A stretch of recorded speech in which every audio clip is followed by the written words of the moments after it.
सूर्यदेवाय नमः। ॐ सूर्यदेवाय नमः। श्री आदित्य स्तोत्रम्। अस्य श्री आदित्य स्तोत्रस्य आंगिरस ऋषिः त्रिष्टुपछन्दः सूर्यो देवता। सूर्यप्रीत्यर्थं जपे विनियोगः। भक्तजनों, आइए भगवान सूर्य के इस स्तोत्र का पाठ करें। हम सब जिसे आदित्य स्तोत्रम के नाम से जानते हैं। ॐ सूर्यदेवाय नमः। ॐ सूर्यदेवाय नमः। नवग्रहाणां सर्वेषां सूर्यादीनां पृथक् पृथक् पीडा च दुःसमा राजन् जायते सततं नृणाम्। पीडानाशाय राजेन्द्रः नमामि शृणुभास्वतः। सूर्यादीनां च सर्वेषां पीडा नश्यति शृण्वतः। आदित्य सविता सूर्यः पूषार्कः शीघ्रगो रविः।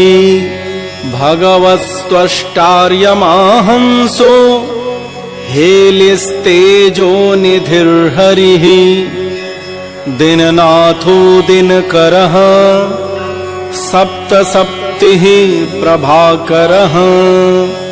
विभावसुर्वेदकर्ता वेदांगो वेदवाहनः। हरिदश्वः कालवक्त्रः कर्मसाक्षी जगत्पतिः। पद्मिनी बोधको भानुः भास्करः करुणाकरः। द्वादशात्मा विश्वकर्मा लोहितांगस्तमोनुदः। जगन्नाथो रविन्दाक्षः कालात्मा कश्यपात्मजः। भूताश्रयो ग्रहपतिः सर्वलोकनमस्कृतः। जपाकुसुमसङ्काशो भास्वानादितिनन्दनः। ध्वान्ते भसिंहः सर्वात्मा सर्वनेत्रो विकर्तनः। मार्तण्डो मिहिरः सूरः तपनो लोकतापनः। जगत्कर्ता जगत्साक्षी शनैश्चर पिता जयः। सहस्ररश्मिः तरणिर्भगवान् भक्तवत्सलः। विवस्वानादिदेवश्च देवदेवो दिवाकरः। धन्वन्तरिर्व्याधिर्हता दद्रुकुष्ठविनाशनः।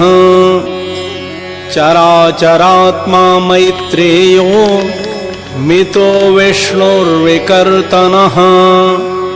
लोकशोकापहर्ता च कमलाकर आत्मभूः।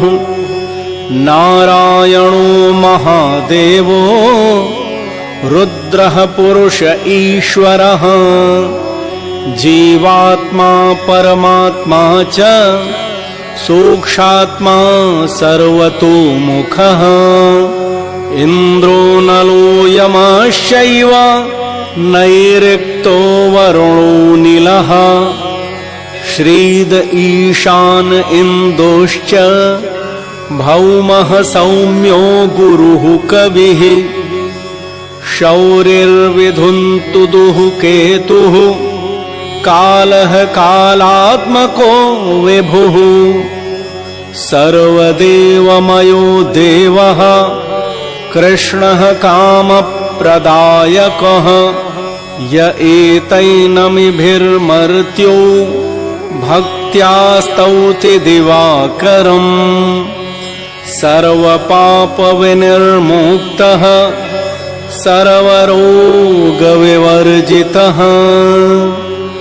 पुत्रवान् धनवान् श्रीमान् जायते सन संशयः रविवारे पठेद्यस्तु नामान्येतानि भास्तवः पीडा शान्तिर्भवेत् तस्य ग्रहाणां च विशेषतः सद्यः सुखमवाप्नोति चायुर्दीर्घं च नीरुजम्